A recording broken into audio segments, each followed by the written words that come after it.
So wave behavior of electrons. Louis de Broglie proposed in 1924 that particles could have a wave-like character in addition to their particle character. And we see this most clearly with electron diffraction. So, like the diffraction we saw with the light, we can get diffraction with electrons. But this is the trippy part. It's not caused by pairs of electrons interfering with each other, but by a single electron interfering with itself.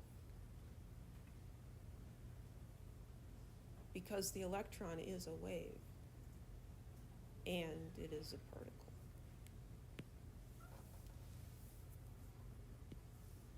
So this is the kind of setup here. So we've got an electron source, and we're going to send it through, send them through these slits.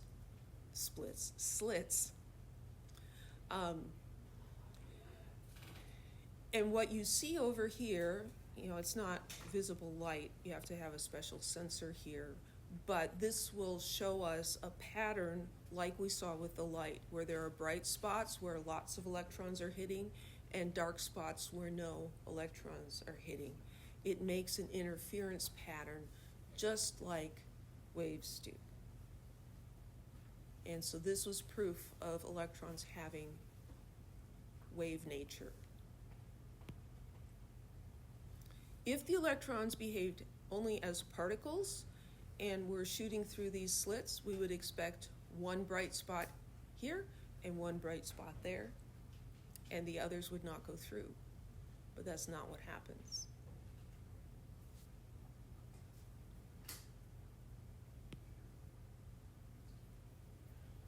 So the wave nature of the electron is an inherent property of the individual electrons.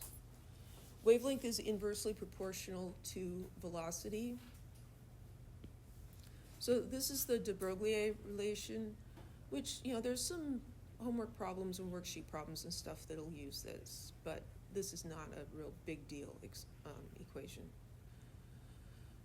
So the wavelength is equal to Planck's constant divided by the mass times the velocity.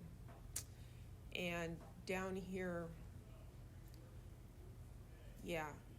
I tried to find a font that would be clearer, but I just can't. So you've got V is velocity and nu is frequency. I'm sorry. This one's the velocity.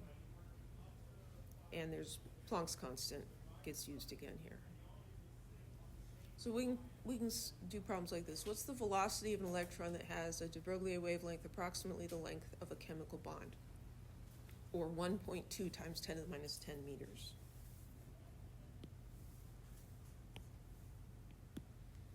So that's the wavelength. And we're looking for the velocity. So the wavelength is 1.2 times 10 to the minus 10 meters. And to find the velocity, we need the de Broglie relation. Lambda is equal to h over mv, velocity. So to avoid algebra issues, let's cross multiply.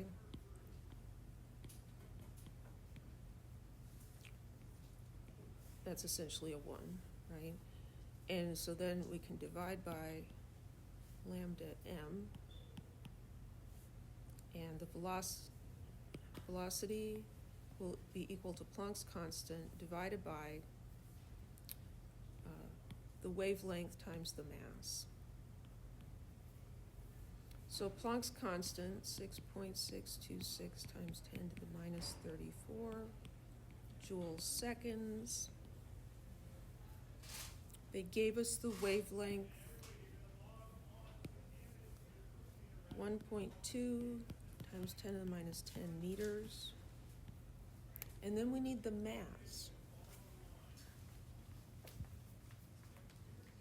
Hey Siri, what's the mass of an electron in kilograms? Here's what I found from blurted.com. The mass of an electron is 9.109381888 x 1031 kilograms. Okay. 9.11 times 10 to the minus 31. So that's the mass of the electron. So that's what goes down here.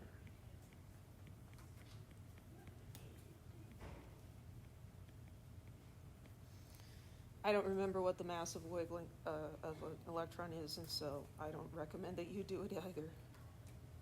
Keep more important things in your brain.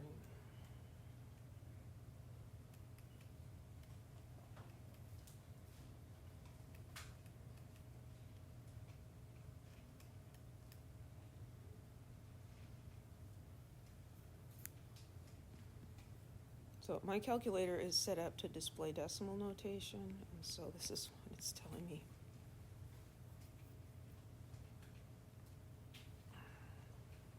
I'm going to tell it to show me that in scientific notation, and try just two sig figs here, 6.1 times 10 to the 6th. And then the units here. Remember we wrestled with units when we did the root mean square velocity? If we use kilograms and meters and seconds and joules, they all work out like they're supposed to, and we end up with meters per second here. So that would be the speed of the electron, the velocity.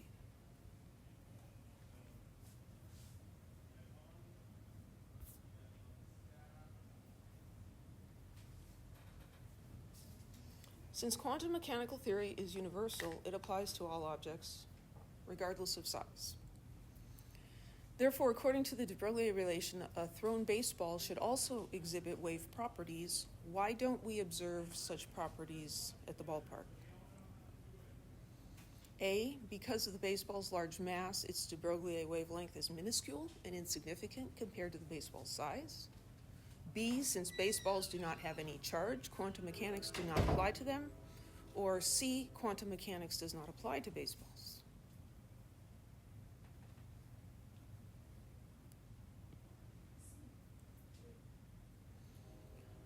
Well, it's tempting to say C, but this says quantum mechanical theory applies to all objects. So it's not that one. It's A. So a baseball does have a wavelength, but it is so tiny that you can't tell that it has a wavelength. So on the worksheet, it has you calculate the wavelengths of some ridiculous things like somebody running the 100-meter dash. Right? And we can calculate that, but we can't observe it. The uncertainty principle. So if you observe the wave nature of an electron, then you can't observe its particle nature. If you observe the particle nature, you can't observe the wave nature. You can only see one or the other. These are called complementary properties. The more you know about one, the less you know about the other. Very, very frustrating. So if we design an experiment to try to look at both of these things at the same time, this is where we force that superposition to collapse to one or the other. So if we take that double slit experiment and we shine a laser beam here so that we could tell which slit the electron went through, then it's going to behave like a particle. And if you switch the laser off, it's going to act like a wave. Yeah.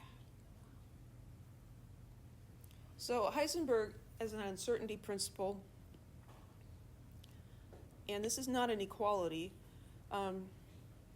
Basically, it says the more accurately you know the position of an electron, the less you know about its speed, and vice versa.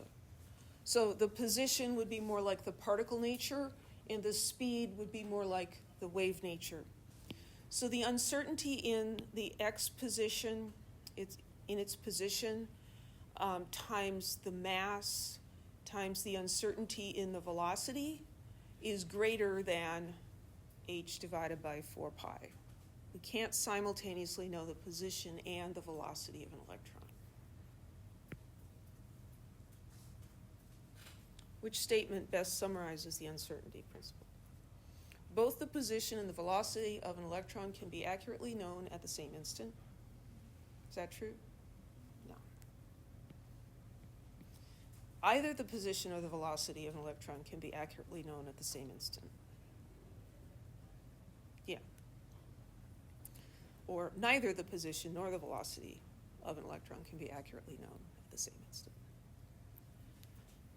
You can know one or the other, but not both. Most of the time, we have an idea about one and really no idea about the other.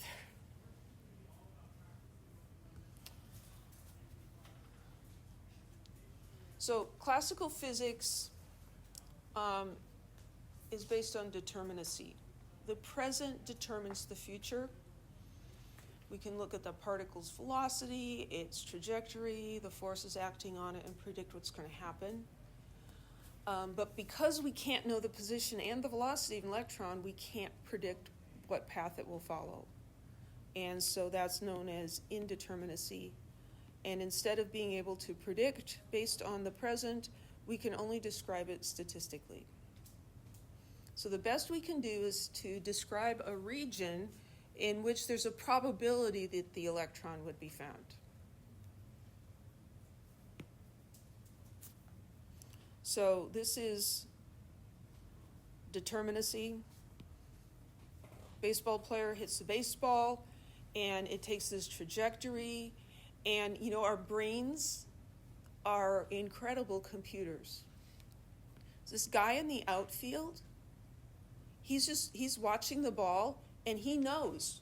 He can tell where it's going to go, you know. And so he backs up and whatever, and he moves his hand, and he catches it in his glove. Does he know any physics? Not necessarily. You don't need any physics to catch a ball. But we can describe with physics where it's going. This is what an electron would do. So now we're switching to pitching. So here's the pitch, and it comes in. We can predict what's going to happen. And of course, you know, you can put a spin on it and curveballs and all kinds of stuff like that. But you can predict what's going to happen. If you pitched electrons, the results would be more like this. Kind of all over the place. So inside this smallest circle, there's a 20% chance that if you pitch an electron, it'll go in there. 40% chance here, 70% chance here. It's entirely possible that that electron could hit this lady in the face.